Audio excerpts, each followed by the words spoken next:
Jadi bila kita betul-betul padamkan, matikan diri kita, kita akan dapat nikmat besar tuan-tuan. Mutu qabla an tamut. Matikan diri kamu sebelum kamu mati. Matikan apa? Af'al kita dalam memandang af'al Tuhan. Matikan kudrat kita dalam memandang kudratillah. Matikan iradat kita dalam memandang iradatullah. Matikan ilmu makhluk dalam memandang ilmu Tuhan. Matikan sifat makhluk dalam memandang sifat Tuhan. Dan last kali matikan wujud makhluk dalam memandang wujud Allah Ta'ala. Nanti itu rasa di mana? Di dalam. Bukan wow, luar nampak. Luar ni bayangan dia. Di dalam tu kita rasa. Lepas tu kena perlu kebanyak apa? Pusing-pusing balik, kata Ibn Ajib Al-Hasani, kasratu zik, kena banyak zikir.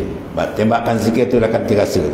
Ahwal qalbi dia akan berubah daripada gelap pada terang, dari jauh pada dekat, daripada tak perasan rasa perasan, sikit-sikit akan terbuka, nur dia akan terbuka.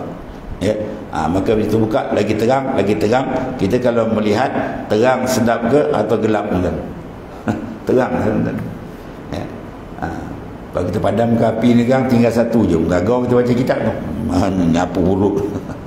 Ya, kalau dia terang lagi terang, wah, lagi sedap. Macam mana? Begitulah kita berjalan dalam memandang hadrat Allah Ta'ala. Lagi terang dalam, lagi sedap, lagi lazat dia.